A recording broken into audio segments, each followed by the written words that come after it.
All right, guys.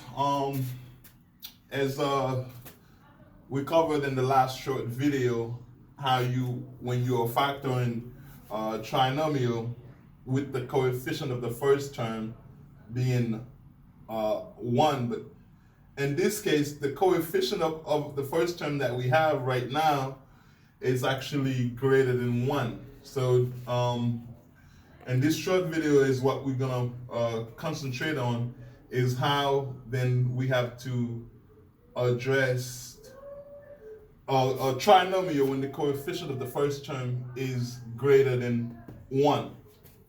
Well, there are a couple of different methods that you could use to factor a trinomial such as the one that we have right now. You could use what is called, well, first of all, if you try to pull out a GCF, there's no a GCF, there's no common, there's no greatest common factor to pull out. Well, you can try to factor, factor out just using a trinomial to factor, but you notice that the coefficient is greater than 1, which then leads us to the other methods that we could use, which one of them is the trial and error, which is what we're going to cover here. And the next short videos that we will have will cover the grouping method, which is similar to the AC method. And then the following short video will cover the what some people call the Colombian method, and some people call it the slide and divide method. We'll cover that later. But for now, let's concentrate on trial and error for this particular example. So with trial and error, the first step that we have to take, step 1, because we have 12x squared minus 23x plus 4, right?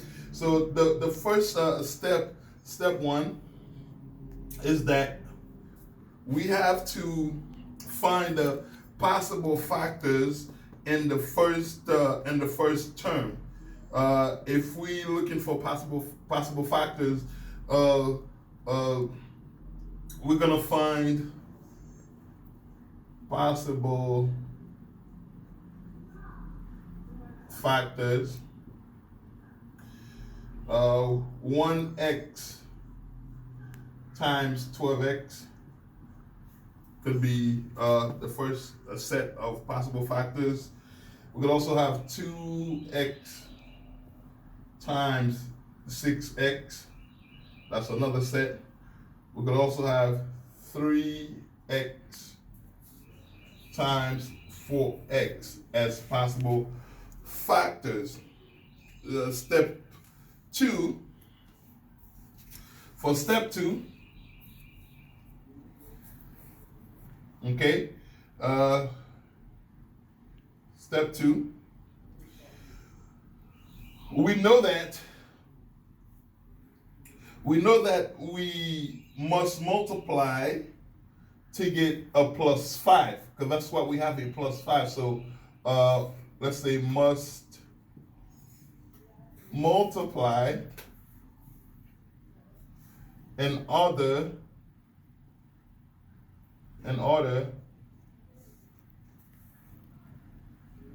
to get plus 5. That is the third term that we have. It must be plus 5. So knowing that, the possibilities would be 1 times 12x, or negative 1 times negative 5.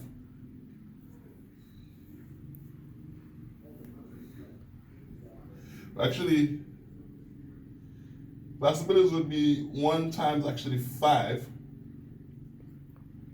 That's what would give us a positive 5. Okay, because if we multiply both of those factors, we'll get a positive 5. Okay, so knowing that, then examples of possibilities that we would have, it would be 2x minus 5, okay, times 6x minus 1, okay? So the 2x is from up here, and obviously minus 5 is from here, and then the 6x is from here, and then minus 1 is from right here. And other possibility that we would have, it would be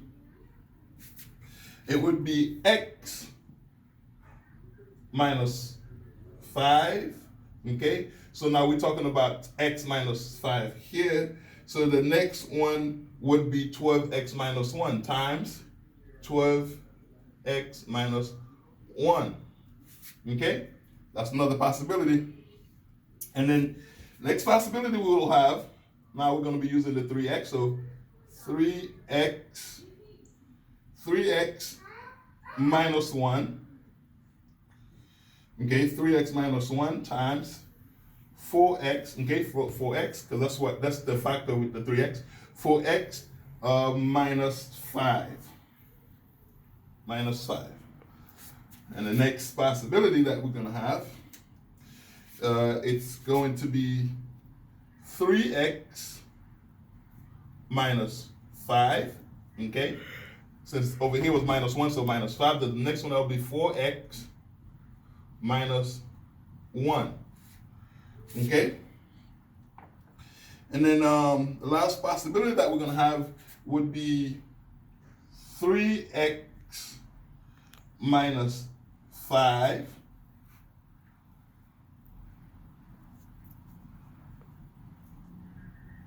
3x minus 5, 4x minus 1. Well, then when we look at the three, okay, those possibilities that we have up here so far, right? When you look at these possibilities, we want to FOIL. If any of these possibilities work, remember trial and error means that you basically trying different things and see which one works. So when you look at all these possibilities, then you want to FOIL one of these, either 1, 2, 3, 4. FOIL one of these in order to obtain the original or the given trinomial, the original trinomial that was given to us. So now if we try to FOIL and multiply the 2x times 6x, we're going to get the 12x squared. But the way you test it is when you try to multiply the 2x times the negative 1, which will give you a negative 2x, right? 2x times negative 1 will give you negative 2x. And then negative 5 times 6x, which would give you a negative 30x. Or negative 1x, negative 2x, and negative 30x will give you a negative 32x, but what you need is a negative 23x in the middle, so that probably would not work for us. Now, if we try the next one, again, if you times the x times the 12x, it will give you 12x squared. That's a given. So however, you want to times the x times the negative 1, which would give you a negative 1x. And if you times negative 5x times 12, that would give you your negative 60x, and then the negative 1x, that would give you negative 61x. That's not what you want. Because right now we're testing for the middle term right now. So let's look at this one. So over here, if you then multiply the 3x times 4x, where yes, it will be giving you the 12x squared, which is your first term. However, you want to test it by multiplying 3x times negative 5, which then would be negative 15x, and then negative 1 times 4, which would give you a negative 4x.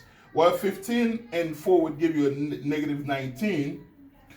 That would not add up to give you your negative 23. How about now? If you then multiply, okay, if you multiply the 3x times negative 1, that would give you negative 3x. 3x times negative 1 will give you negative 3x. Then if you multiply negative 5 times 4x, that would be giving you a negative 20x. Well, guess what? negative 20x and then negative 3x, then that would end up giving you your negative 23x. So then that, if you test that, you see it's going to work. Now what you could do for this one is, now you can FOIL the whole thing. 3 times 4 obviously is going to be 12x squared, right? And then 3 times negative 1, as we tested it already, is going to be negative 3x. And then negative 5 times 4, negative 20x. And then negative 5 times negative 1, that would be a plus 5. Well, that's what we needed. 12x squared minus 23x plus 5. Isn't that the original